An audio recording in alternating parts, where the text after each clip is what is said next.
ગમ ગણપતયે નમઃ. ઓમ ઐં સરસ્વત્યે નમઃ.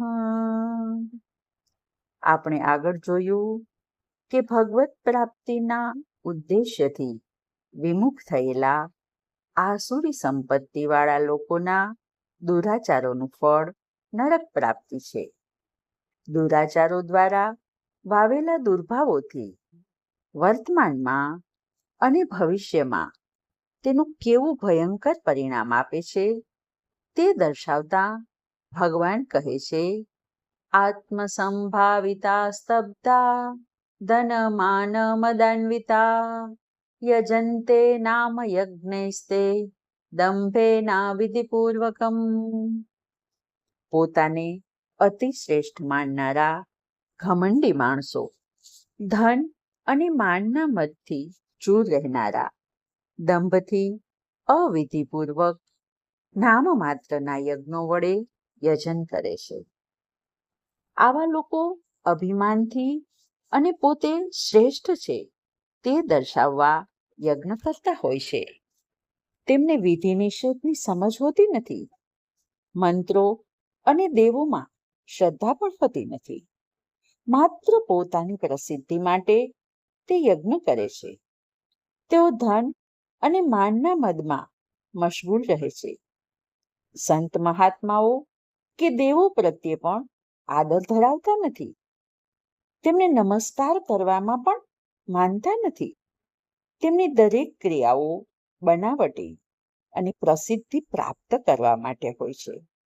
વળી આગળ કહે છે, અહંકારમ બલમ દર્પમ કામમ ક્રોધમ ચ સંશ્રિતા મામાત્મ પરદેહેષુ પ્રદ્વિષંતોભ્યસૂયકા.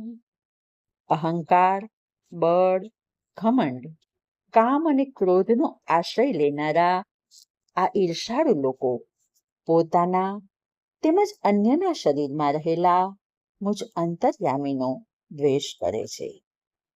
જેવી રીતે ભક્ત ભગવાનનો આશ્રિત થઈને રહે છે, તેમ આ આસુરી મનુષ્યો અહંકાર, હઠ, કામ વગેરે દુર્ગુણોના આશ્રિત થઈને રહે છે. તેઓ પોતાના અંતઃકરણમાં બિરાજમાન પરમાત્મા સાથે પણ વિરોધ કરે છે અને ભગવાનના ગુણોમાં પણ દોષ દ્રષ્ટિ રાખે છે. પછી સામાન્ય લોકોની વાત તો કરવી જ છે રીતે.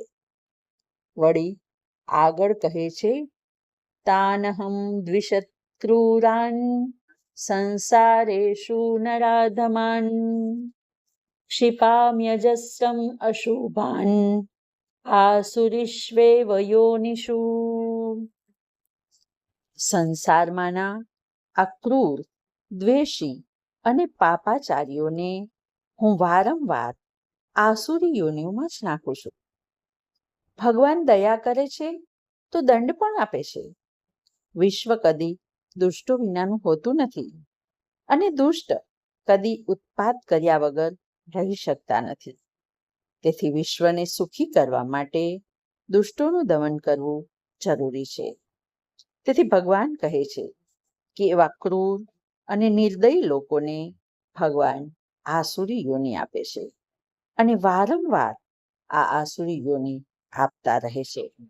વળી આગળ કહે છે, આસુરીમ યોનિમાપન્ના મૂઢા જન્મની જન્મની મામ પ્રાપ્યૈવ કૌંતેય તતો યાન્ત્યધમામ ગતિમ. હે કૌંતેય, તે મૂઢ અસુરો મને પામ્યા વિના જ જન્મો જન્મ આસુરી યોનિને પામે છે અને પછી એમાંથી ઘણી નીચ ગતિને તથા ભયંકર નરકોને પ્રાપ્ત કરે છે. ભગવાન મનુષ્ય શરીર એટલે આપે છે કે આપણે ઈશ્વરને પ્રાપ્ત કરી લઈએ. પરંતુ મૂઢ લોકો આ વાત સમજતા નથી અને દુરાચાર દ્વારા દુર્ગતિને પ્રાપ્ત કરે છે અને અંતે આસુરી યોનિઓમાં ભટકે છે. આસુરી યોનિમાં જવા છતાં તેના બધા જ પાપો નષ્ટ થતા નથી. તેથી તેના કરતાં પણ અધમ ગતિ અર્થાત નરકની યાતનાઓ પ્રાપ્ત કરે છે. આજે બસ આટલું જ. હરિ ઓમ.